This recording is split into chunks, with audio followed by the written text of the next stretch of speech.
Добро вечер, почитувани гледачи. Вие сте во отвореното студио на телевизија Нова и како што и вчера најавивме, ќе разговараме за политичката криза, значи отвореното студио на телевизија Нова ги следи настаните како да е дел од вестите. Од ден на ден, главна вест денеска беше доаѓањето на германскиот пратеник за Македонија, Јоханес Хандел. Тој ќе биде 24 часа во Македонија и ако сме оптимисти, или ако е тој оптимист, би требало за 24 часа да разреши криза што безмалку 2 години трае во Македонија. Но нека биде така, само нека биде мир и нека се разреши оваа криза која што веќе ги обременува и граѓаните и политичките партии, а веројатно и меѓународната заедница што толку често доаѓа тука и се обидува да најде решение. Значи, темата е иста, гостите се други. Насер Зибери, добро вечер, господин Зибери. Добро вечер. И Страшо Ангеловски. Добро вечер. Добра вечер. Господин Зибери, ќе почнем со вас, не за друго, затоа што имате малку подолго политичко искуство од Страшо и кој тој не од вчера во политиката. Бевте и пратеник, верувам дека во вашата политичка пракса и секако правник сте биле во ситуации на преговори. Македонија од 90-та навака или од 2001 влегува во циклично во некои разновидни кризи и искуство со меѓународниот фактор. Значи, велат дека Јоханес Хендел дошло со мало торбиче, што има внатре не знаеме, но меѓународната дипломатија обично вела дека действува со морков и стап. Имаат ли уште странците моркови за македонците? Сигурно имаат. Значи, ние сме во ситуација кога навистина ни е потребен морков. Поттик, значи. Продолжувањето и продлабочувањето на кризата ќе ја наметне се поголемата потреба од поддршка финансиска, економска, политичка секако. Затоа морковот, кажано во фигуративна смисла, е потребен за Република Македонија. До толку повеќе што низ целиот овој период на независност Македонија за жал покажа дека не може да се справи сама со предизвиците, туку и е потребна помош. Апропо доаѓањето на специјалниот пратеник на Бундестагот на Сојузна Република Германија, мислам дека очекувањата од вашата најава дека тој ќе биде 24 часа тука и дали може да извлече некаков позитивен исход, мислам дека би биле необјективни, нереални, преамбициозни очекувањата. Една криза која 2 и повеќе години е присутна во нашиот политички простор, да се надмине за ден или два, за 24 часа. Мислам дека првичните средби негови ќе бидат постигнување на некаков впечаток за тоа колку актерите се спремни повторно да седнат на маса. Бидејќи се покажа дека обидот на Јоанес Хан да ги седне на маса не беше успешен. И покрај апелите и на представници на Европскиот парламент и на други видни личности се покажа дека јазот се по-длабок станува и позициите се по-диаметрални стануваат. Како што се одвиваат настаните внатре, така проблемот значи се зголемува и можноста за изнаѓање решение станува се по-проблематичен. Од тука да заклучам, моите очекувања од денешната посета на представникот на Бундестагот се дека тој ќе стекне еден впечаток за тоа дали постои спремност партиите, зборам за 4 политички партии, да ги седне на маса и да се обиде да испорача некаков резултат. Господин Геловски, дали навистина ни е потребна меѓународна помош? Очигледно да, може би вие сметате не, но бидејќи досега самите не сме решили кризата, а најчесто при доаѓање на притисок од надвор, барем успеваат лидерите да седнат и да разговараат. Дали подосна повторно се наидува на неимплементација од било која страна, не наблегувајќи. Зошто е таа неможност нашите лидери сами да најдат решение? Прво, јас сакам да дефинирам што значи за мене барем меѓународна заедница. За мене не е меѓународна заедница само повиканата Европска унија.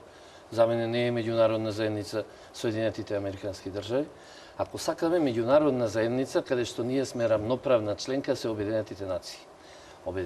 Обединетите нации имаат Совез за безбедност, во кој учествуваат покрај Соединетите американски држави, Руската федерација, Народна република Кина и уште неколку земји членки. Ајде, од таа група, од Советот за безбедност на Обединетите нации, кој треба да е позагрижен за состојбата во Македонија, отколку да речеме некој третокласен дипломат од Белгија, значи, затоа што глобалниот мир треба да го засега Советот за безбедност на Обединетите нации, ајде од таму нека дојдат луѓе кои, ако е веќе потребно, нека посредуваат.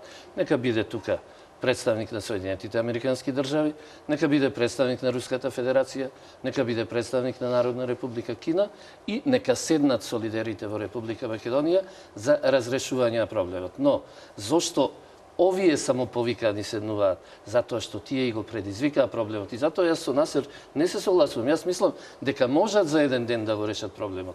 Тие кои го предизвикаа, тие кои го вашата така наречена меѓународна заедница, тие го предизвикаа проблемот, тие дувнаа ветер во едрата на Зоран Заев за да го разгори ова сето, како омраза, како недоразбирање, како неможност да се седне на маса и да се решаваат проблемите.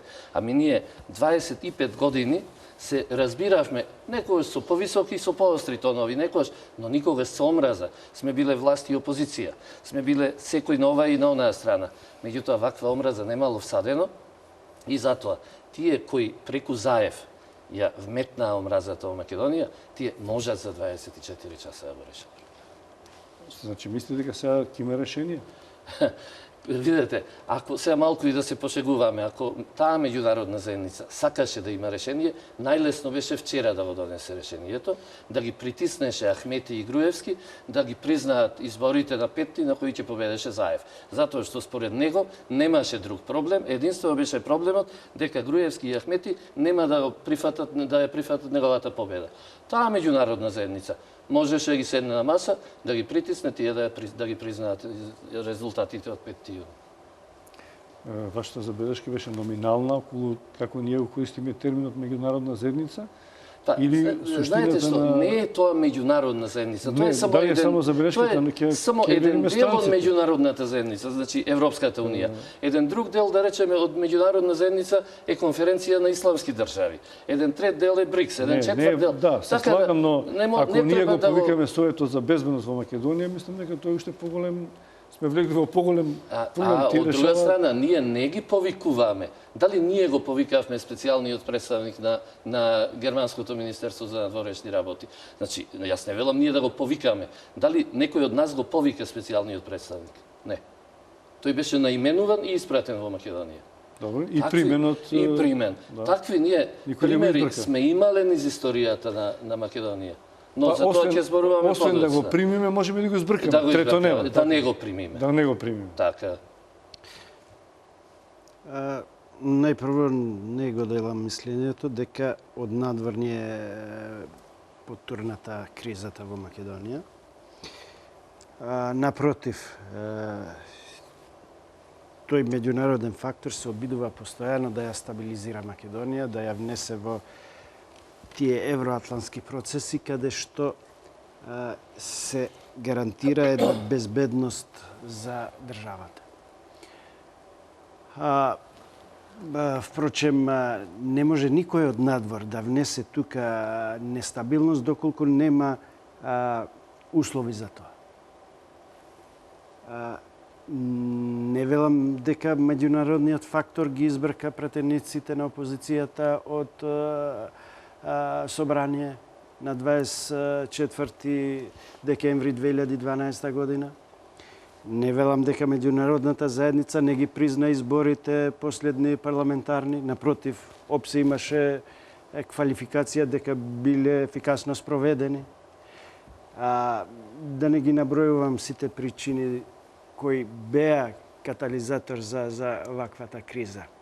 Па дури смешни изгледа изјавите дека некој со жолто комбе се шетал низ Македонија па објавувал или му ги предал на заев снимките. Не. Ние ако не сме способни да создаваме стабилност во земјата, тоа можеме да најдеме X причини дека ни е наметната од вамо, дека ни е потурнат од таму и така натака, но тоа само ќе биде оправдување, јустификација на нашата неспособност да создаваме и да произведуваме стабилна политика. Прво. Второ, околу тоа што подразбираме под меѓународна јавност. Доколку очекуваме Советот за безбедност да го реши нашиот проблем, прво, тоа не е надлежност на Советот за безбедност на Обединетите нации, зашто тој не се занимава со политички кризи.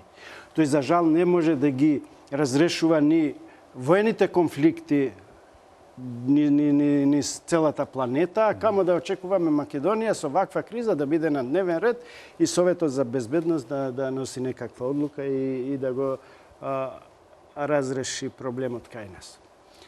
Ние сме земја кандидат за членство во Европската унија. Ние сме пред портите на НАТО. И од тука нашата адреса за помош за надминување на кризата се Европска унија и НАТО. Тука која мислам НАТО покрај ЕУ, директен фактор се Соединетите Американски држави. И затоа не случајно, значи, сите политички партии ја прифаќаат нивната улога во разрешување и наоѓање решение за кризата. Би било нереално да се очекува Кина да се занимава со нашата политичка криза. Гледате, Министерството за надворешни работи на Русија од време на време ќе пушти по едно соопштение, колку да се каже дека ги следи настаните, и на тоа останува. На нас ни е потребен навистина сериозен ангажман. И од тука мислам дека е за поздравување потегот на Германското Министерство за надворешни работи да се занимава поинтензивно со обидите, можностите за изнаоѓање решение. Бидејќи се покажа дека Јоханес Хан, како комесар за проширување на Европската унија, нема доволно време да посвети за нашата криза. Нема доволно време, простор, можности и ресурси да ги амортизира нашите несогласувања, нашите каприци, нашите поделености во Република Македонија. Потребен е некој што навистина ќе издвои малку повеќе време, кој ќе навлезе повеќе во суштината на проблемот и кој ќе може да врши по-постојан притисок врз политичките актери за да можат да се освестат и да се убедат дека навистина понатака вака не може. Македонија не може да остане долг период без собрание. Македонија не може да остане со влада со ваков капацитет каде што министер поништува одлуки на заменик министер или обратно, или влада поништува одлуки на министер. Тоа е дисфункционално функционирање на институции на системот. Не можеме ние да дозволиме ваков развој на настаните на економски план. Ги гледате постојано апелите на стопанските комори кои што алармираат дека доколку продолжи вака кризата, ние ќе имаме тешки последици. Ги слушате најавите на гувернерот Богов, на Сдруженијето на банкарите на Република Македонија, кои најавуваат навистина сериозни, тешки последици, кои можат да имаат рефлексија врз макроекономската политика, врз инфлацијата, врз стабилноста на денарот и така натака. Сите овие предупредувања се аларм да ние навистина посериозно се ангажираме и да најдеме решение. Значи, јас се извинувам, меѓутоа Македонија не се дестабилизира. Македонија беше многу стабилна, исклучително стабилна во последните години. Дури луѓето почнаа да зборуваат, како што многумина сме ги чуле на улица, дека почнува да наликува Македонија во ова време од времето на поранешна Југославија во времето на Тито. Во стабилноста, во мирот, во просперитетот, во она што луѓето се чувствуваа сигурни. Нестабилноста ја произведоа токму тие прислушкувани. Ако не постоело жолто комбе, сакате да ме убедите дека Груевски се сними и му ги даде разговорите на Заев и му рече: еве сега излези со моите разговори. Значи, јас навистина сакам да зборуваме сериозно на овие нешта. Ако мислите дека од таму дошла дестабилизацијата надворе од странските служби, од странскиот фактор, целта е сама по себе само да се дестабилизира Македонија без некоја цел или целта е многу поширока. Значи, вие сте сведоци, оној секој што ги следи нештата знае дека истиот процес во овој момент се случува во Босна. Истиот процес се случува во Црна Гора. Истиот процес е најавен веќе во Бугарија. Да, процесот на дестабилизација, процесот на НАТО. Така се да се, значи, во Црна Гора насилно со протести на опозицијата влегува во влада. Во Босна се случува истото. Во Хрватска треба да падне владата на Орешковиќ или да дојде до влада на широка коалиција. Во Бугарија треба владата на Борисов да падне и да дојде до широка коалиција. Во Република Српска најава е и за Албанија. Србија само ги испревари нештата со одржувањето на вонредните избори, меѓутоа веќе утредента шарените и обоени ја нападнаа тамошната Републичка изборна комисија со истите слогани и со истото тоа што се случува. Од тука тоа е многу поширок процес кој не ја зафаќа само Македонија и можеме така да разговараме. А инаку дека на 24-ти биле и вака или онака, тоа се приказни кои убаво делуваат меѓу опозицијата, меѓутоа не е така. Второ, кога велите дека Кина и Обединените нации немаат ингеренции, не знам од каде тогаш ингеренциите ги црпи Германија и Соединетите Американски држави. Ако аргумент за нивните ингеренции е нивната желба да имаат влијание во Македонија и на Балканот, тогаш да. Меѓутоа, тоа не е аргумент. Тоа е само желба да се има влијание на Балканот и пошироко. Ние знаеме дека после 99-та година за прв пат германски војник стапна на Балканот. И денеска е повтора тука. Така да, се тоа битки за влијание, кои пак не знам зошто би ја исклучиле, да речеме, на Кина од желбата да има влијание. И тогаш, ако е тоа аргумент, тогаш и Кина има аргументи да се замеша и да биде заинтересирана за состојбата. Второ, Кина ги купи двете најголеми пристаништа во Грција, во Солун и во Атина. Кина најави дека сака да воведе да изгради брза железница од Солун до Будимпешта.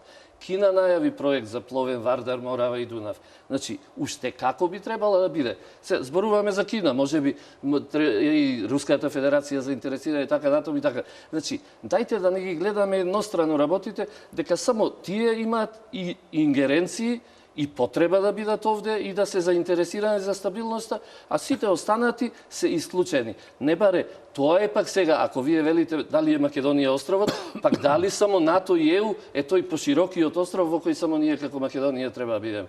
Тогаш, затоа зборуваме за светски стратешки игри, зборуваме за светски систем и затоа јас започнав со Обединетите нации. Од дента, кога работите излегува надвор од Обединетите нации, од тогаш почнаа да се случуваат овие нешта. Од дента, кога Соединетите Американски држави без одобрение на Обединети нации почнаа да бомбардираат, почнаа да напаѓаат, се изместија нештата. Но сите мора да знаат, птицата со едно крило не лета. Птицата со едно крило паралтисува прудолу и удира од земји. И светот не може долго да лета со едно крило. Балансот ќе мора да биде постигнат. Ако ми дозволите. Ајде, Би да, било продолжиме. навистина многу страшно да постои некаков заговор за дестабилизација на цел регион, како што вели Страшно.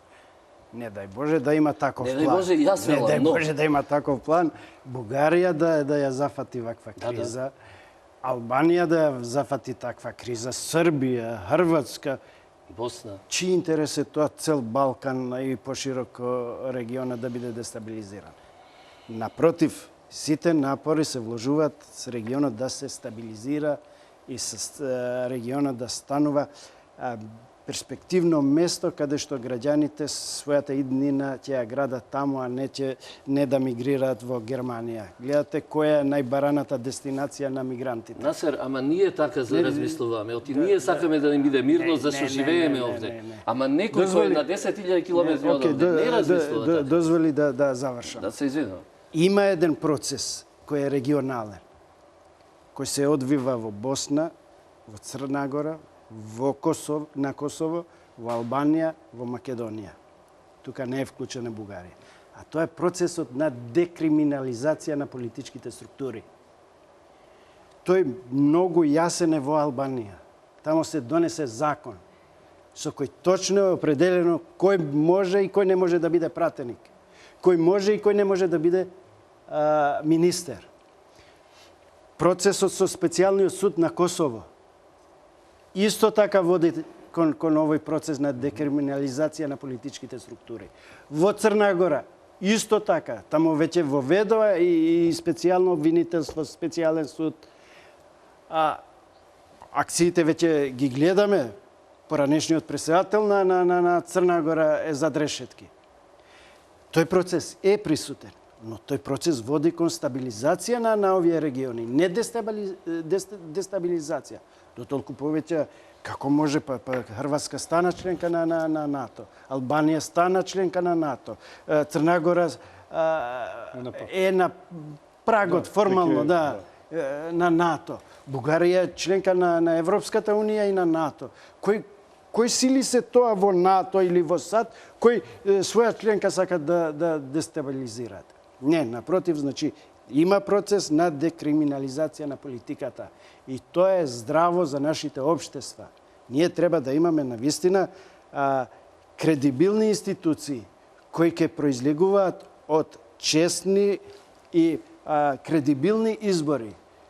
Институции со интегритет кои ќе може да раководат со земјата, во која граѓаните ќе имат доверба. Ние не можеме да очекуваме со вакви институции, ваков парламент, пола од мандатот без опозиција, со ваква влада да градиме стабилни односи. Се извинувам. Да го довршиме од Ќе го реклама. довршиме, само да идеме со рекламите, веќе навикуваме во 21 часот, знаете какви се правилата со рекламерите, термините треба да ги почитуваме, ние не бегаме, тука сме час и половина, сигурно ќе се вратиме. Одиме со реклами, а потоа се враќаме на одговор и полемика околу зададенивите. Да, се враќаме во студиото, разговараме со Насер Зибери и Страшо Ангеловски. Некогаш паузите може да бидат и поинтересни, бидејќи дебатата продолжува. И тогаш и јас се плашам дека некои од ставовите што гостите ги кажуваат, може нема да отидат во програма и би сакал сега да повториме нешто од тоа што се обидовме во кусиот прекин да повториме. Ви кажам, прво, би го замолил Љубиша после 2 месеци да не повика повторно и да разговараме, да видиме дека ќе бидат дестабилизирани и Бугарија, и Албанија, и она што го реков, Зошто го ќе нарекувате како разговараме. дестабилизирани? Затоа што се обидуваат да... Значи, за во Бања Лука во сабота се најава митинзи и контрамитинзи. Можно е уфрлување на радикални сили. Значи, тоа се треба човек да ги следи нештата за да знае што се случува, за да може да зборува. Истото тоа се случува, значи, во Бугарија веќе денеска председателот најави дека е можно да се распушти владата на Борисов и да се формира некаква широка коалиција, па се најавуваат митинзи и контрамитинзи. Значи, истото сценарио почнува да заживува и таму. Знаете дека предна недела во Молдавија започна ваквото сценарио. Значи, се е тоа еден процес кој ќе тече и кој ќе видиме како ќе се развива. Инаку, што се однесува до легитимноста на институциите. Овде беше речено дека немале легитимитет, дека нам ни требаат институции со легитимитет. Ние имаме анкета. Во која велат граѓаните дека 60% од нив не му веруваат на специјалното јавно обвинителство. Не знам од каде сега тоа обвинителство го црпи својот легитимитет, а истите тие граѓани на анкета велат дека 60% веруваат во институциите, во редовните институции на оваа држава. Значи, ако сакаме да воведеме идеолошки или партиски апартхейд во држава, па малцинството да го наметне своето мислење и ние сите останатите да мораме да го прифатиме. Рече, излегол Заев со уште 20% или 15% од македонските граѓани, вклучително македонци, албанци, турци, не е битно, и вели дека ние се сомневаме. Сега ние 60% кои не се сомневаме, треба да го прифатиме неговиот сомнеш и да речеме дека тие институции немаат легитимитет. А да прифатиме едно специјално јавно обвинителство во кое 60 и повеќе проценти од луѓето немаат легитимитет. Но тоа истото, сите заедно го одбраа. Вред, но народот нема доверба, Љубиша. Може би си имаат 4 партии, но 60% од граѓаните немаат доверба. Истото се случува и со меѓународните посредници. Денешната анкета јасно ви кажа, 55% од луѓето немаат доверба и сметаат дека меѓународните представници ја продлабочуваат кризата, а 20,1% од граѓаните на оваа држава сметаат дека меѓународните представници се тие кои сакаат да помогнат. Значи, ако овој народ е мудар народ, и албанскиот, и македонскиот, и сите кои живеат овде, овие луѓе точно ги проценуваат нештата. Сега, мнозинството од нив ги проценува вака, само партискиот апартхейд на СДСМ сака да не убеди дека е поинаку. Значи, ние се сеќаваме на специјалните судови од 45-та па до во тие десетина. Тоа беа специјални судови, формирани за да преку монтирани процеси ги осудат македонските дејци, македонските партизани, патриоти кои се бореа и ова го одбра сите партии, не беа специјални, и тогаш беше одбрана од сите партии од тајната. Таквите специјални судови на монтирани процеси на нашите дедовци и татковци им ги одземаа имотите, им ги одземаа дуќаните, им ги одземаа нивите на монтиран процес дека биле соработници со окупаторот ова или она. Овој народ се уште го памти сето тоа и знае дека повторно се подготвуваат монтирани процеси и токму затоа нема доверба во на се што се прави. Мислам дека не може да се извлече заклучок од една анкета дека стварно 60% на населението не му верува на специјалното јавно обвинителство. Знаеме колку пати се прават такви анкети, сондажи на јавно мнение, финансирани од едни и од други, потикнати од едни и од други, така да ако одиме по таа логика, дај да видиме колку посто од населението му верува на судството. Па катастрофално е тамо. Тоа не значи дека не треба да постои судството. По таа логика, ако одиме, треба да ги укинеме сите органи во државата. Зар мислите дека некоја институција во државата има поддршка и позитивна оценка над 50% во земјата? Има институцијата председател на држава има 60,4%. Да. И од тука е уште поинтересно кога луѓе институцијата председател најмалку има поддршка. 60,4%. Која е таа сондажа? Значи ќе ја најдете и ќе видите. И сега, знаете што, и се уште поинтересно е луѓе со влијание и со поддршка од статистичка грешка излегуваат, изборуваат против една институција која има 60,4% поддршка. А кога зборуваме сега веќе кај председателот, јас морам да кажам една реченица околу аболицијата, иако не би сакал да зборувам на таа тема. Не да збориме зашто да не збориме. 1974 година тогашниот американски председател Джералд Форд го аболира претходниот председател Ричард Никсон за аферата Вотергейт.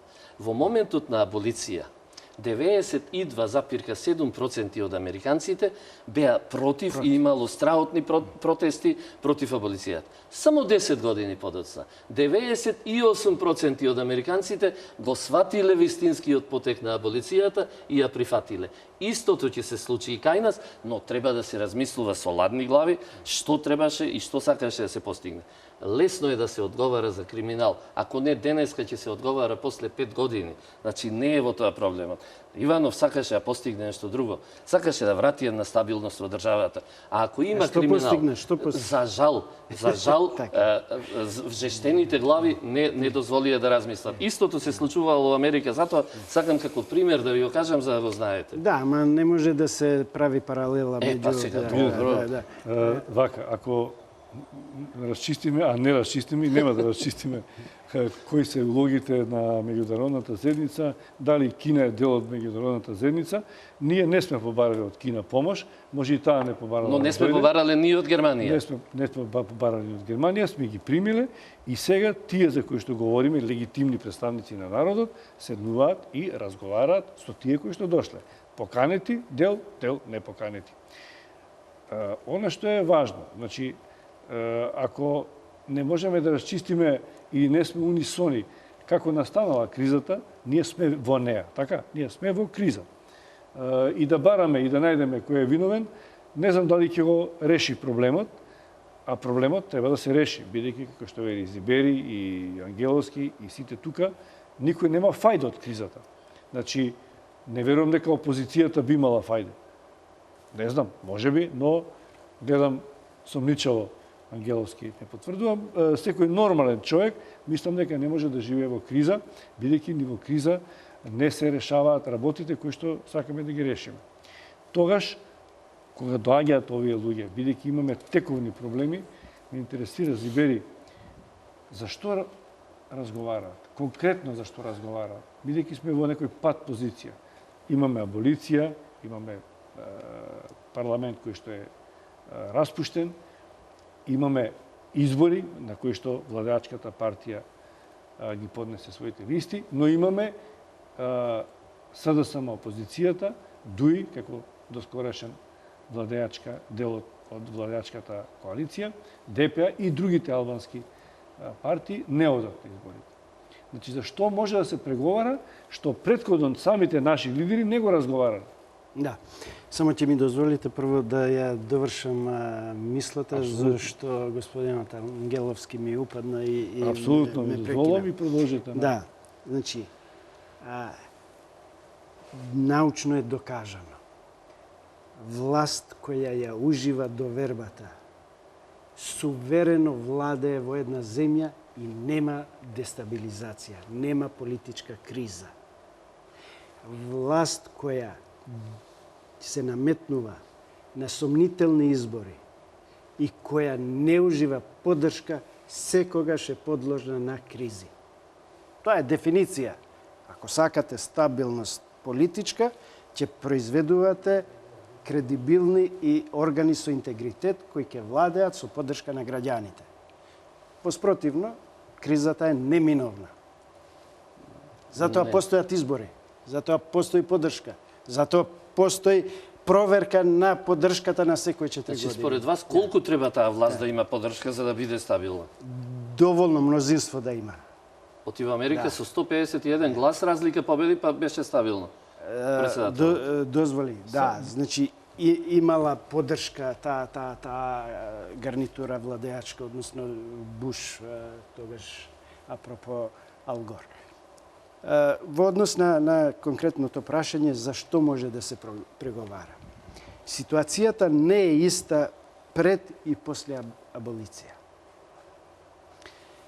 Пред помилувањето на председателот беа точно таксативно наброени уште кои пунктови беа отворени за да се затвори кругот и 5 јуни да биде датумот на кој ќе се оди на избори. И се знае, беше прочистувањето на избирачкиот список. Беше регулирање на медиумскиот простор и одвојување на државата од партијата. Односно, не искористување на јавните ресурси за партиски интереси од страна на тој што е на власт, што само тој може така да ги искористи. Аболицијата ја врати ситуацијата скроз назад и создаде ситуација каде што 5 јуни веќе не беше датум на кој може да се смета и датум на кој може да се организираат изборите. Зашто може да се разговара? Може да се разговара сега. Прво и неодложно е да се свикува седница на собрание на Република Македонија и да се одреди друг датум, односно да се одложи датум за организирање на избори. Председателот да ја испитува одлуката за аболиција. Инаку, мислам дека најголема штета одлуката им нанесе токму на тие луѓе од раководството на ВМРО ДПМН, зашто ги осомничи, ја уништи презумцијата на невиност. Тие затоа рекоа дека се незадоволни. Да. Значи да ја преиспита одлуката, односно да ја повлече одлуката. И тогаш да се разговара за овие теми претходно кои беа исто така на дневен ред и да се излезе од кризата. Поспротивно, песимист сум дека може да се најде излез. Излезот е свикување на собрание, одредување на друг Вие датум. сте пратеник. Може да се свика собранието? Да. Јас имам слушнато неколку тези за тоа, дали е уставно, не е уставно, па имаше едно соопштение од кабинетот на председателот на парламентот, како тоа не може да биде свикан на парламентот и така натака. Дозволим накратко моето гледиште по однос на тоа прашање да го изнесам. Сум бил член на Уставната комисија на собранието во сите донесени устави и измени на устави на РМ. Членот 63 на уставот на РМ вели: мандатот на пратениците во Република Македонија трае 4 години. Ставот 3, и видете ја композицијата, ги има абсолвирано сите можни ситуации уставот. Вели: мандатот на пратениците може да се продолжи. Значи, тоа е 4 години, ама може да се продолжи во случај на војна или вонредна состојба. И ставот 4 вели: мандатот на пратениците може да се скрати, значи собранието може да се распушти и пред истекот на мандатот, доколку за неа гласат 51% од вкупниот број на пратеници, што во случајов би бил 62. Значи, ние немаме ситуација на продолжување на мандат за да бараме причини во воена или вонредна состојба. Ние имаме ситуација на прекинување на мандат.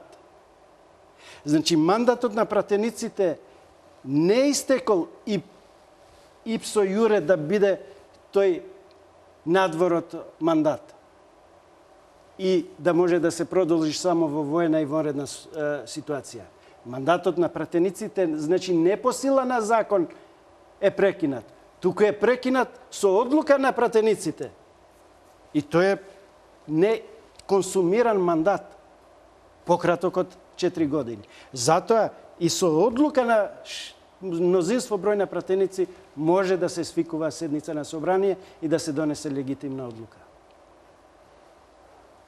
Јас се извинувам, меѓутоа, ова би биле список на желби, демек, сега може и вака и така. Не може, Насер. Знаеш дека не може, но сега ти одговара вака. Значи, има закон и има устав во кој вели дека собранието се распушта со мнозинство на глас. Распуштеното собрание ја заврши својата работа. Како, поинаку, замислете си. Што подразбира да си се свикува одново собранието, па да си работи 2 месеци. Што подразбираш под распуштено собрание? Нема мандат пратеник? Нема мандат.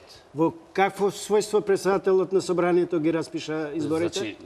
Значи, не значи. А како инаку ги распишува досега во сите досега? Па тоа значи дека ја врши функцијата додека не биде конституирано новото собрание. И тоа е кажано и во уставот и во законот за собрание. Законите ги распиша и во тоа својство ќе свика седница на собрание. Ги распиша изборите и тоа е веќе нема. Правно треба да ги толкуваме нештата. Значи нема. Според закон има надлежност. Тоа е прво. Тој Второ. се уште ја врши функцијата председател на собрание. Инаку зошто оди во просториите на собранието? Знаете зошто нема народот доверба во меѓународните представници? ако чинам дека вие како телевизија мора да ги имате изјавите на Бели, на ОРФ, на останатите, на ЗАЕФ и така кои велат. Значи, оваа државна комисија, формирана со партиски представници и независни експерти, е таа единствената која ќе каже дали изборите може да се одржат. Ова се изјави на Джес Бейли, на Иво Орав. А што ако Дик има повик кажа од Дуи? дека изборите може да се одржат.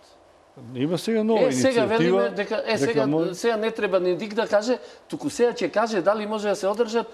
Холандскиот министер за надворешни работи кој дознал дали е прочистен списокот од некоја невладина организација. Ама вие половично... Ова се државнички работи. Половично ги изнесувате Сега, ова е држава. Не, зашто председателот на Државната изборна комисија кажа технички сме спремни утре да ги одржиме изборите. Но дали е прочистен избирачкиот список, дали може да организираме кредибилни избори, тоа е друго прашање. Ова е целосната изјава. На председателот, да сме коректни. Но на Државната изборна комисија ставот е дека е прочистен. Не кажа дека има услови. Со мнозинство од гласови во Државната изборна комисија. Технички можат да ги организират у секој момент. Со прочистен список. Не. Нема уште прочистен. Па според последните податоци, знаете колку стана нашиот избирачки список? Да, 1.950.000. Така е. Ама, тоа е добро. Значи дека се раѓаат деца, значи дека ама не е така. Така е, така. Сега се јави холандскиот министр, пазете се, седнат некаде вака како мене и како тебе, во некоја канцеларија, и тој оттаму сега вели не, овие луѓе експерти кои ги прифатија сите партии, така, во Државната изборна комисија и членовите од партиите кои се запознати, дури под председателот, ако не се лажам, таму имаме и доктори токму по тие работи по изборното законодавство, не вели тие не знаат дека е добро, дека е се во ред. Јас овде од фотелјата во Холандија ќе ви кажам дека не е во ред. Значи тоа се работи кои не може да одат така. Зошто не може? Постои држава, постои... па сега Зошто може. Се додека има луѓе кои прифаќаат некој од нас да диктира, може. Но, ако сме суверена држава, тогаш ние ќе кажеме, за нас е легитимен само ставот на Државната изборна комисија. Не на ниту еден надворешен представник. Затоа што ние ја одбравме, ние им дадовме доверба на тие луѓе и тие со гласање 6:2, значи со огромно мнозинство, кажуваат дека може да се оди на избори. Политиката е многу покомплицирана од ваквото поедноставување на работите. Ние кажавме, ние ги избравме, кој ги слуша нив и така натака. Ние не сме изолиран остров. Констелацијата на меѓународните односи е таква да и поголемите сили од типот на една Германија, Франција, Англија, па мора да внимаваат на односот на силите и креирањето на политиката, а не една Република Македонија. Ве молам, ако е така, тоа не можете вие да кажете кој сте вие да ни кажете. Можам да кажам затоа што ова е суверена држава. Секоја е суверена држава. Секоја е суверена држава. Дали има институции нас? Суверенитет мора да биде во корелација со геостратешките интереси на земјата. Но ајде да ги укидеме тоаш нашите државни институции и да очекуваме што ќе кажат амбасадорите на Европска унија. Нашиот суверенитет делумно е пренесен со чинот... Не е никаде пренесен. Пренесен со актот на станување на членка на меѓународната заедница, на Обединетите нации, со апликацијата за членство во ЕУ, со апликацијата за членство во НАТО. Ние не сме, значи, надвор од земјината топка. Да не стекнат погрешни информации гледачите на ТВ Нова.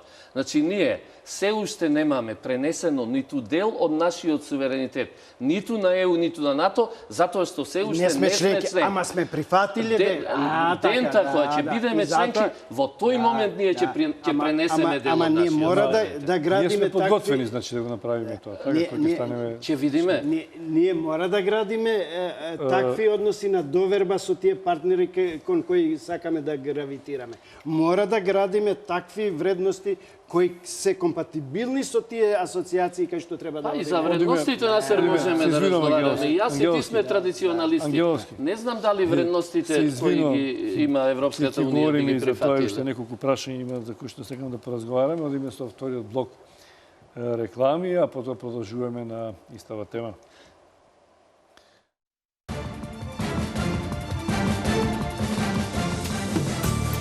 Само за проектот Купи куќа за млади, Ход и Ход ги намали цените на неверојатни 280 евра за метар квадратен, на принципот клуч на рака.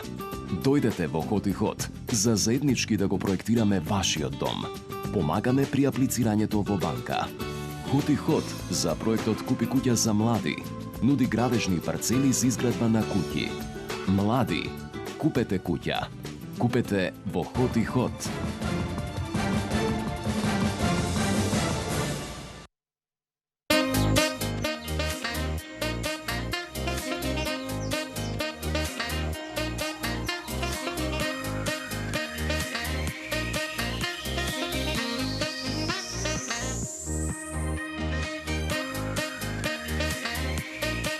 За енергија, за здраво тело, за убаво тело, за љубов.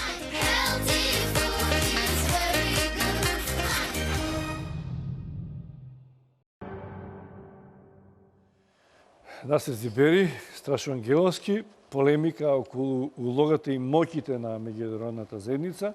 Не, околу моќите немаме полемика. Не? Сите знаеме моќта на таа така наречена меѓународна заедница. Не знаеме моќта. Ама тоа Ние не ја знаеме улогата, односно полемизираме околу улогата. Ако е моќта таква каква што е, веројатно и затоа се однесуваме и се однесуваат на начин на кој што треба да ги почитуваме некои правила кои што ги има. Така, затоа реков, ама последиците може да бидат со едно крило не лета долго. Околу надежностите. Јас, колку што се сеќавам од 90-тите години наваму, сите политички субјекти во парламентот, од ден денеска, како главна политичка стратешка опција, ја изгласаа декларацијата за членство во Европската унија и во НАТО. Значи, не слушнам дека некој од партиите се откажала од ваквите предобро Ангеловски.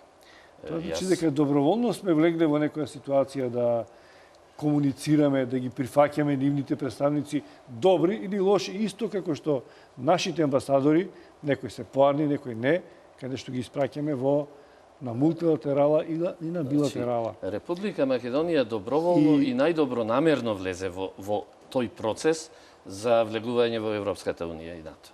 Меѓутоа, во меѓувреме, ние сите сме сведоци дека од држава која имаше првично, заедно со Словенија, единствена оценка дека е подготвена за влез, дојдовме до држава на која и се вели сменете си го името за да бидете наши член. Значи, целата наша добронамерност, целата наша доброволност паѓа во вода пред недобронамерноста на таа и таква меѓународна заедница. Доколку вие не сте рамноправен партнер како држава која очекува влез со држава која е веќе внатре, за какви тогаш демократски вредности ние разговараме? Значи, државите кои се членови на Европската унија, како што е Република Грција, има моќ да ги блокира сите наши понатамошни интеграции, има моќ да игра со нашата иднина онака како што сака, само затоа што ние се уште не сме членка. За каква рамноправност тука зборуваме, за какви принципи, за какви традиции и за какви вредности кои јас треба да ги споделам. Тие внатре не се рамноправни и тие сте членови. Но јас сакам да бидам членка на Друштвото на рамноправните. Јас сакам да ги почувствувам моите деца, да ги почувствуваат благодетите, како што ги чувствуваат децата на французинот, децата на шпанецот. Сите што станувале членки исполнувале некои услови кои што ги немале. Но според нивните критериуми, според нивните, Македонија и Словенија само беа земјите од поранешна Југославија кои ги има исполнето критериумите. Од друга страна, јас морам да ве подсетам дека Бугарија и Романија преку трупа влегоа во Европската унија без ќе ви кажам и зошто, без да исполнат ниту 50% од критериумите. Влегоа затоа што на Соединетите Американски држави во Европската унија наспроти старата Европа, како што ја викаат, односно членките држави кои беа дотогаш, и требаше барем еден глас повеќе, една држава повеќе од новата Европа, како што се државите, кои таа може да ги притисне она како што сака, за да донесува одлуки во Европската унија. Изборот Ангеловски е или ќе се повинуваш на правилата на игра, или не гледам друго, барем. Не, мислам дека не е функционално со толку недоверба да се гледа кон овој фактор, нарече ја и птица со едно крило, Европска унија и НАТО, а во исто време да претендираш да бидеш нивен партнер и член. Мислам дека довербата треба да се гради во едно поинакво рамниште и комуникацијата со овие структури да биде многу поинтензивна и со поголема доверба. Ако вие цело време велите дека тие не сакаат, тие не омаловажуваат, тие не почитуваат принципи, тие не третираат, тогаш се доведува во прашање основниот принцип на градење доверба меѓу партнерите, меѓу земја претендент и асоциација. Второ, ова што го вели во однос на тоа дека само ние и Словенија бевме, ние не бевме и Словенија земји кои ги исполнувавме критериумите за членување во НАТО или во Европска унија. Тоа беше коментар на анализата што ја прави Комисијата на Бадентер за стекнување на право на отцепување, односно осамостојување. Тоа беше сосема друга работа. Апропо, ако и се вратиме на историјата, ние знаеме, 2000-та година го подпишавме договорот за стабилизација асоциација во Загреб. 2005-та стекнавме статус на земја кандидат. И до тогаш нагорна беше линијата наша. 2008 добивме покана за членство во НАТО. Дај да видиме од тогаш навака што се случи. Како до тогаш они имаа доверба? Како до тогаш они не поддржуваа? Како до тогаш ние им верувавме? И сега одеднаш тие не чинат. Кој ги поканил? Зошто ние да преговараме? Не. Така не се градат хармонични и односи кои можат да ни отварат перспектива. Така само можеме да се изолираме. Така можеме само да се затвориме во еден наш круг и да бидеме само задоволни за себе и перспективата тогаш се знае каква ќе не биде. Јас се извинувам, но јас сум човек кој се движи, оди на пазар, оди наваму, оди натаму, разговара со луѓето. Чувството кај луѓето, чувството кај граѓаните на оваа држава е такво дека се омаловажени, дека се едноставно понижени со тоа што им се бара да си го сменат името, да го направат ова, да го направат она, за да може да бидат потоа значи тоа е едно чувство на името не е прашањето по кое се кршат копија тука внатре кај нас. Не, кај нас. Па така, па ние сега збориме за нашата криза во Македонија, не таму. Дај ние како да се стабилизираме. Дај ние како да излеземе од кризата. И тука е проблем името Насер. И дај да градиме тогаш консензус по прашањето на името. И по тоа прашање сме изградиле консензус. Сега ќе ти кажам. Не, па дај да разговараме ако името веќе ти е омилена тема. Мораме да направиме една аналогија со 45-та. И тоа дури и со албанските политички партии. Дека не смее да се задира идентитетот и така натака. Една аналогија со 45-та мораме да... Името е прашањето. Сега ќе ти кажам. Не, нашите недоразбирања, нашите неумерени политики, нашата криминализација, нашето незнаење на водење политика. Нема криминализација. Целата работа е околу името. Ние кај паднавме по стандардите? Ние имавме 2-3 критериума услов да ги отпочнеме преговорите за членство во Унијата. Колкав ни е списокот сега? Кај сме по слобода на медиумите? Кај сме по слобода на говорот? Кај сме по независноста на судството? Кај сме по департизација на јавната администрација? Сакате да ви набројам цел список на... Кај сме по странски инвестиции? Кај сме според ММФ по растот на нашето стопанство? Кај сме по растот на извозот? Кај сме по растот на вработеноста? Кај сме, Насер? Таму немаме забелешки. Ете гледаш, ама гледаш. Па таму немаме забелешки. Значи, они знаат да ги признават аргументите, критериумите. Таму кај што ќе потврлиме, ќе не ја Успешната укажат. приказна Нема да не македонија. признаат. И Биди сега- сигурен. И сега да ви кажам, јас сум можеби еден од малкумината, јавно кажувам, кој не чул ниту половина збор од тие разговори кои господин Зоран Заев ги пушташе во јавност. И за сите оние кои ги слушале, сметам дека не се достојни ни да се наоѓаат во политиката, а не да сакаат да водат држава и не знам како. За мене, мешањето во туѓи животи, слушање туѓи разговори, мастурбирање на туѓите разговори е нешто дно. Така. И денес ние, опозицијата, гради една цела фама за криминал, за не знам што, со такви слушани разговори, со најдолно однесување. Значи, не можеме така, Насер, да ги градиме нештата. Ајде да седнеме и да видиме. Дали овие 10 години во оваа држава се изградија толку и толку патишта, дали се изградија толку и толку болници, дали толку училишта, дали толку спортски сали, дали кога шетаме низ Скопје, шетаме по убави нови тротоари, шетаме по убави плоштади. Некому може не му се бендисуваат естетски, меѓутоа, конечно Република Македонија ги изгради сите атрибути на држава. Таа има своји згради на Министерството за надворешни работи, таа има свој археолошки музеј. Значи, сите атрибути на една државност Па не атрибут зградата на МНР. Меѓу другото е Атрибут на изградата. државноста е респектибилна политика надворешна. Исто ние имаме прекрасен министер за надворешни кој работи прекрасно. Не зборам за конкретна личност, зборам за политика. Значи, сето тоа Не е да се атрибут е изградено, зградата. сето Не е тоа е атрибут направено. зградата. И сега некој денеска, за да се подкопа што е можно подлабоко државата, некој денеска ги негира институциите на оваа држава, ги негира судството, негира државни изборни комисии, негира јавно обвинителство, негира се што како институција постои, за да продолжи понатаму.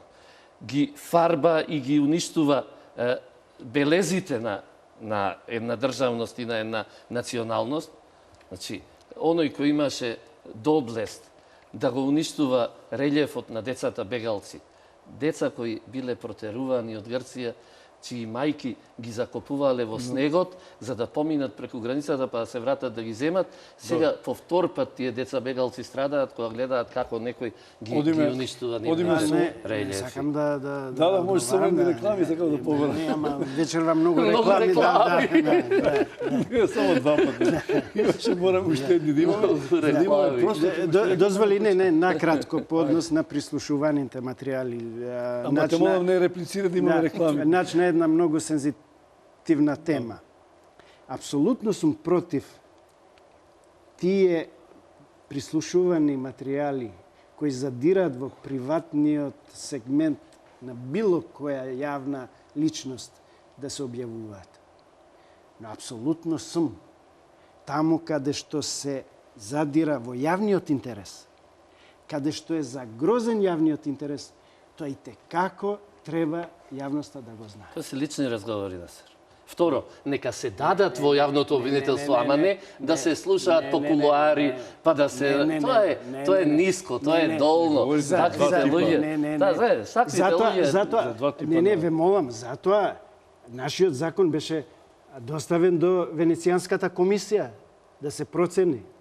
И таму точно кажа, сегдека каде што прислушуваните материјали задираат во јавниот интерес, должност е на тој што располага со тие материјали да ги стави на располагање на јавноста, бидејќи тука се загрозува јавниот интерес. Но никој не стави граница меѓу јавниот и личниот. За жал. Да, никој не стави. Да, не стави. Туку скроз ги затвори. Никој не стави и тоа е страшно. За не морам да платам делот за работката јас, ќе морам да отидат и третиот блок реклами.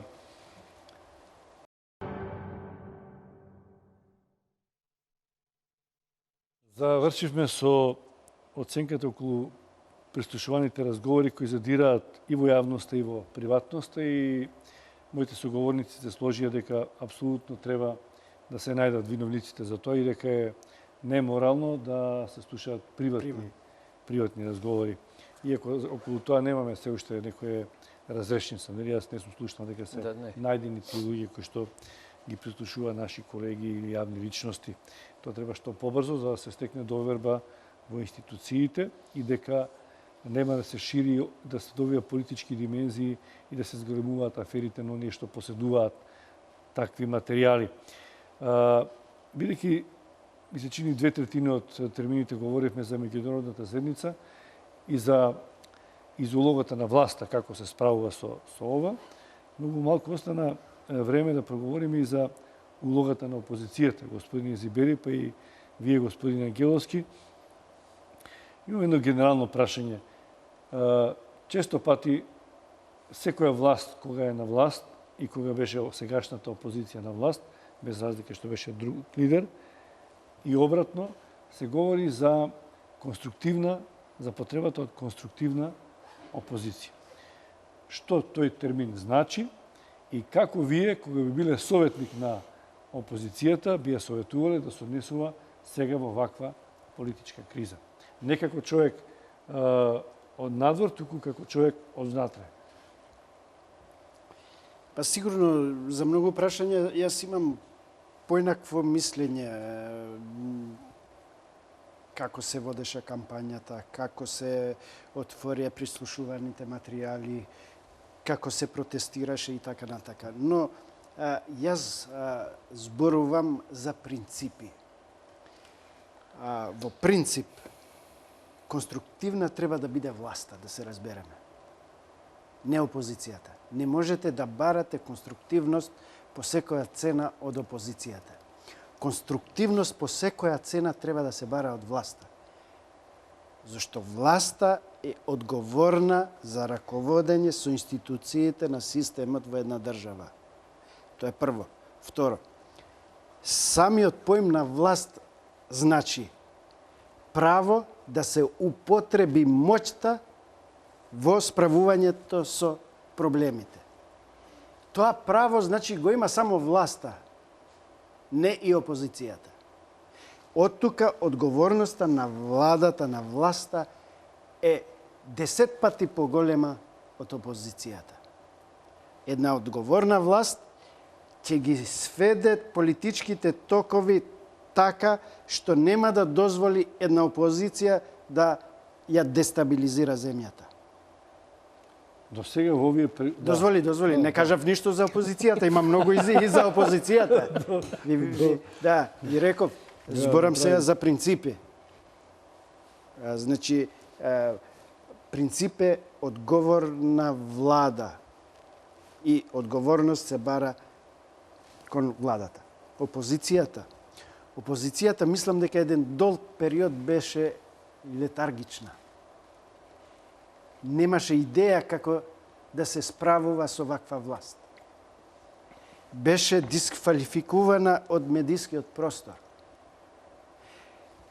Со бојкотирањето на собранието, таа уште повеќе го стесни простора за пласирање на незините идеи. Тоа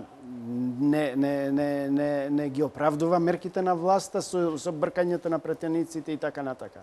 Но во принцип, како феномени, тие му го затворија простора за мановрирање и простора за совладување на теренот.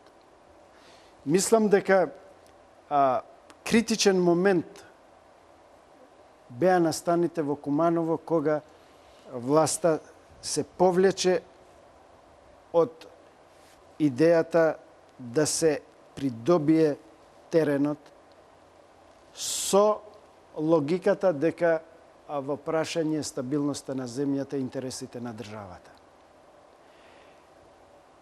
Јас знам дека можеби мнозинството на граѓаните го делат тој став.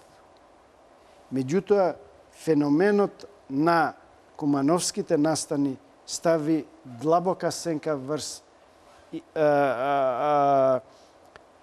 мотивите на таквите настани. Не знам колку имате информации, во последно време доаѓаат доверливи информации од Косово дека настаните од Куманово навистина фрлат една сенка и дамка врз квалификацијата која беше дадена во Република Македонија. Мислам дека опозицијата не се снајде најдобро во тој процес. Го изгуби чекорот.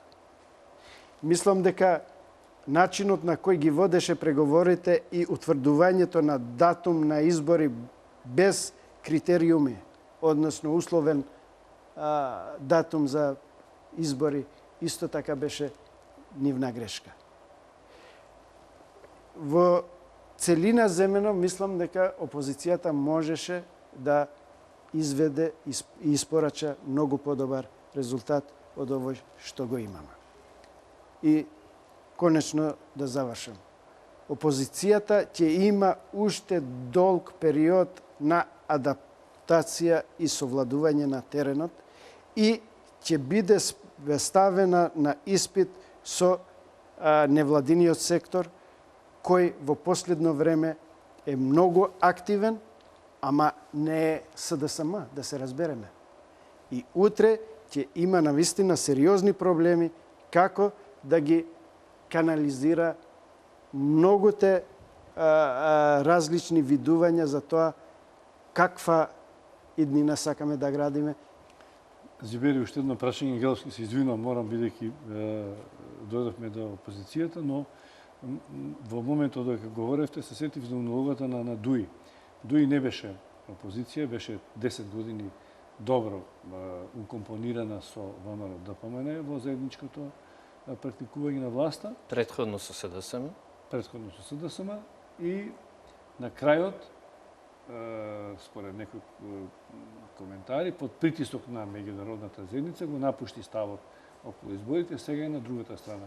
Што се случуваше тогаш или што сега се случува во Дуи за да го промени курсот и да фати една друга стратегија од она што досега сме навикнале и заради што многумина ги обвинуваат дека се залепени за ВМРО ДПМН? На Дуи им е најлесно. Дуи нема автохтона политика, да се разбереме. Политиката на Дуи е политиката на меѓународната заедница. Тие се ставени во едни коридори кои секогаш водат во правец на тоа што ќе каже меѓународната заедница. Доколку меѓународната заедница ова влада ја поддржуваше, они беа верни на Груевски и на владата на ВМРО ДПМН. Значи ја поддржуваа. Ја поддржуваа без резерва. Да, без резерва. Зашто добиваа такви сигнали од надвор. Иако албанското население имаше сериозни проблеми за таквата политика на Дуи. Во моментов кога се промени курсот на меѓународната заедница кон таа влада, Дуи почна да гради некаков поинаков став. Но и тој став повторно е во рамките на лимитите кои ги одредува меѓународната заедница. Кога меѓународната заедница кажа дека за 24 април не може да има избори, и они кажа не. Кога кажаа дека на 5 може да има, Али Амети кажа дека е бетониран тој датум за избори, па дури го подведе на привидно мислење Груевски да каже дека ми има ветено мене Али Амети дека и со СДС и без ДС 5 јуни ќе има избори. Истрча пред да чуе што е. Да, истрча. Убеден дека меѓународниот фактор го има дефинирано датумот 5 јуни. Кога говорите за поврзаноста, говорите со цинизам дека го истушаат многу или дека тоа е добро или немате оценка? Не, јас не мислам дека треба да бидат слеп послушник на. Значи мора да има и автохтона политика. Се разбира, пред да се гради став, треба да се земе мислењето во предвид на меѓународниот фактор, треба да се координира и треба. Но за некои прашања мора да се има свој став. И тој став да им го изнесеш на тие представници на меѓународната заедница и да издействуваш усогласување на ставовите, а не слепо почитување. И затоа да завршам, да. На нив им е најлесно. Они кажаа не и не. Нека сака избори Груевски, ама Дуи не оди. Прв пат климнавте со глава, Ангеловски. Климнав со глава, да. Но 3 пати. Најпрво, сега ќе се согласам многу со Насер дека е Дуи, Како го рече така, точно.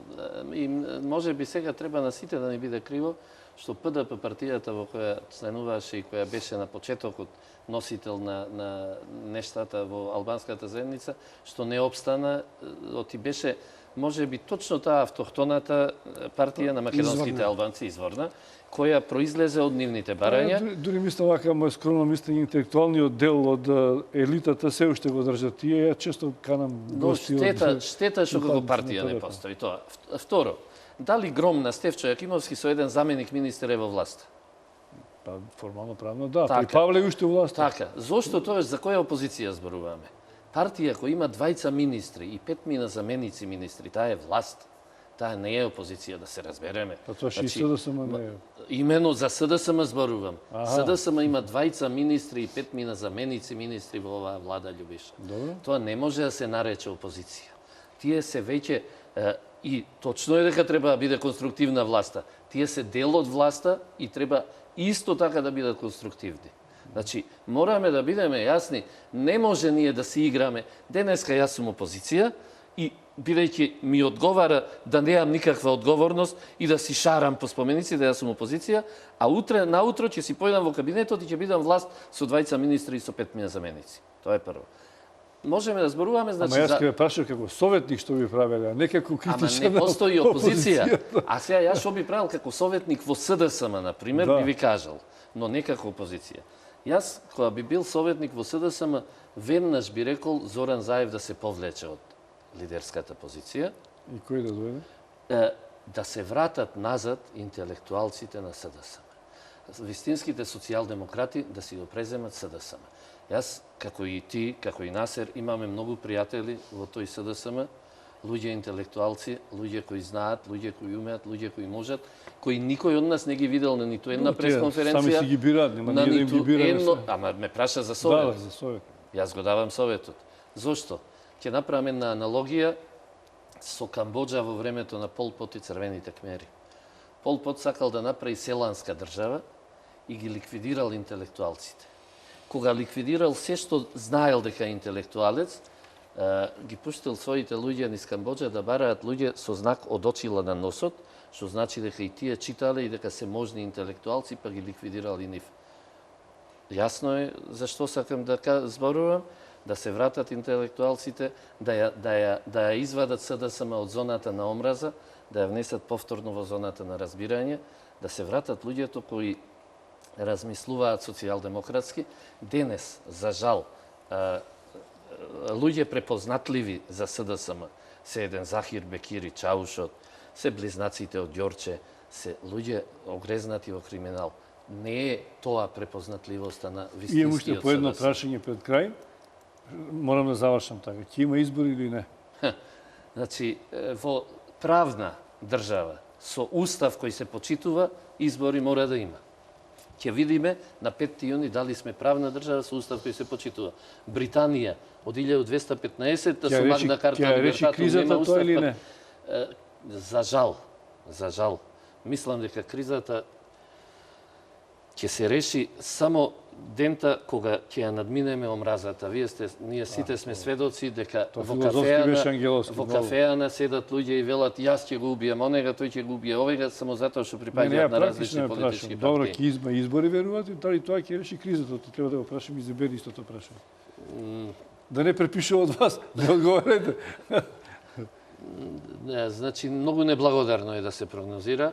Јас еднаш реков дека треба да имаме избори на кои и победениот ќе биде победник. И мислам дека конечната разврска ќе биде некаде таму, околу одржување на избори, дали ќе бидат на 5 јули или не знам кога, при што после тоа за жал ќе се формира некаква влада во која и поразениот ќе биде победник и ќе учествува. И мислам дека еден таков период ќе имаме во кој да се смируваат страстите, за да не сега во овој момент не се размислува со лан на главата, го со жестени. Треба да се изгладат главите и кај граѓанството, а не само кај политичарите, за да дојдеме до една разрешница. Да, мислам дека имаме повеќе од потреба за ладни глави. Имаме потреба од еден преоден период. И дозволете ми да кажам дека формално може да имаме избори на 5 јуни. Но тоа ќе биде само една изборна фарса која нема да ја стабилизира земјата. Затоа мислам дека има одговорни луѓе во МРДПМН да ја согледат ситуацијата и да бидат во кохеренција со ставот на меѓународната заедница и внатрешните потреби и датумот за избори ќе биде поместен. Но и тој датум кој ќе биде поместен нема да произведува влада која политички и суверено ќе владее 4 години. Напротив, мислам дека решението треба да се бара во еден поширок компромис кој може да произведува една многу помалку политичка влада која ќе ја стабилизира ситуацијата за едни наредни избори кои ќе бидат на вистина продукт на вистинската волја на граѓаните и да продолжиме понатака. Ви благодарам што бевте гости, што ги изнесовте вашите ставови и мислења, беа доста спротивставени. Немав голема задача да интервенирам, бидејќи добар дел од прашањата кои што ги имав едните и за другиот, самите се ги поставивте. Бевме активни. И си ги одговори. Да. Ви благодарам, а вам, почитувани гледачи, ви благодарам на вниманието и следете ги сите останати дебати во отвореното студио на телевизија Нова. Претпоставувам дека имате доста од тоа да научите и да ја сватите суштината на кризата и како е можен излез од неа.